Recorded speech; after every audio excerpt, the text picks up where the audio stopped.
Bonjour chers amis, je suis arrivé par là. Je suis déjà haut dans la montagne. Et ici, ce devait être l'entrée ou la place de l'ancien village de la Roquette. Vous voyez, ça fait un ensemble un peu arrondi. Et les villages, quand ils étaient en hauteur, regardez-moi ça, il y a des cons qui sont venus faire du feu ici. C'est quand même terrible. C'est sec, sec, sec. En ce moment, c'est un coup à foutre le feu à toute la forêt, à toute la montagne. Regardez, il y a un autre feu, il y a eu un autre feu ici. Donc je disais, quand les villages étaient en hauteur, ce devait être plus facile de les défendre. Parce que les villageois voyaient arriver les pillards de beaucoup plus loin et pouvaient préparer leur défense. Ce village a été abandonné il y a belle lurette. Il ne reste plus rien. Même dans le fond là-bas, il n'y a même plus de murs. Il ne reste plus que ça là devant. Vous voyez, des petits murets, des rares qui restent debout. Et les villageois ont déménagé pour aller s'installer sur un plateau rocheux, vous voyez ici. Et j'avais entendu parler d'une histoire de peste. C'est pour ça qu'ils seraient partis de l'ancien village. Et là, bon, c'est pas mal, hein. J'y suis déjà allé, hein, c'est très escarpé, il y a des petites rues et tout, ça m'entraîne. Hein. J'y retourne quand même. Donc, j'ai commencé à gravir la montagne à partir de l'ancien village.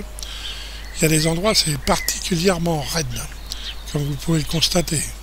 Regardez ce que j'ai monté, et regardez ce qui reste à monter. Et j'ai pas terminé. Et il paraît que de là-haut, il y a une vue terrible. Bon, pour l'instant, on voit rien du tout, mais ça va venir, vous inquiétez pas. On va continuer d'avancer. Je vais peut-être arrêter de filmer parce que ça devient difficile. On va reprendre plus haut.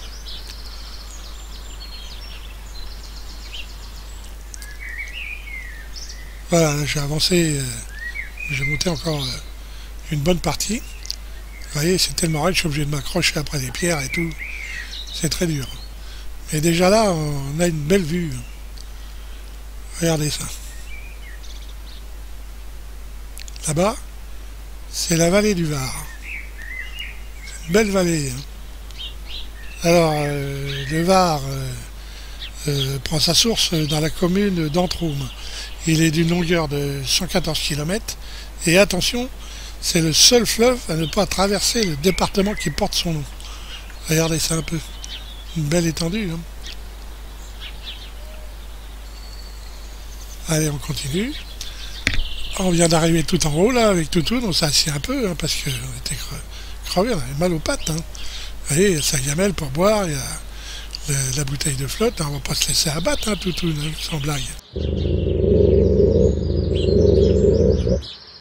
Ah bah, m'engueule maintenant. Elle a dit que je fume trop, c'est pour ça que je souffle comme un bœuf. Elle n'a pas peur, Toutou. Regardez ça, là. Il y a un vide, il y a 100 mètres, là. Elle est là, à côté, elle regarde comme si de rien n'était. C'est une toutoune alpiniste, elle saute de rocher en rocher comme une chèvre de montagne. Heureusement, j'ai amené la corde hein, pour redescendre, parce que tu vas peut-être pas rigoler pareil. Hein. S'il faut redescendre à rappel, tu auras l'air fine. Hein. Regardez cette vue qu'il y a, là.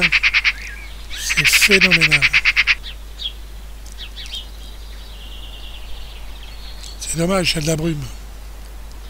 Ça sent, on voit vachement loin d'ici. Vous avez vu tous ces monts, c'est joli. Hein. Il fait beau, mais il y a de la brume. Vous voyez, tout à fait dans le bout là-bas. Et là-bas, on voit Nice, quand c'est un temps clair. Alors attention, hein, Nice c'est une petite ville assez spéciale. Hein.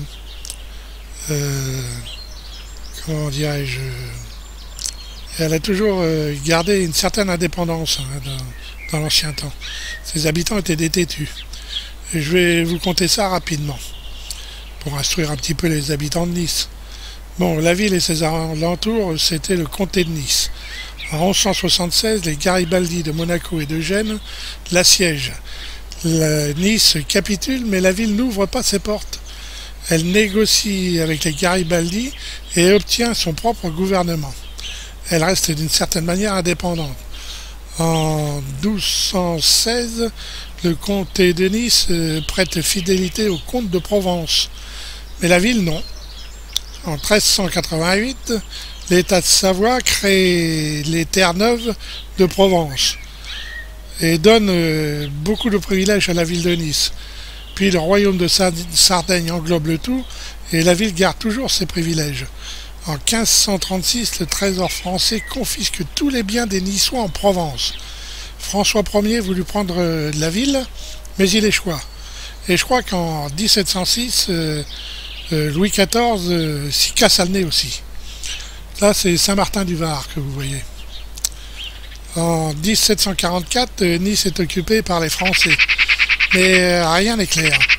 En 1793, Nice et son comté sont enfin annexés à la France, mais ça se passe encore très mal. En 1794, tout le territoire est occupé par les troupes françaises.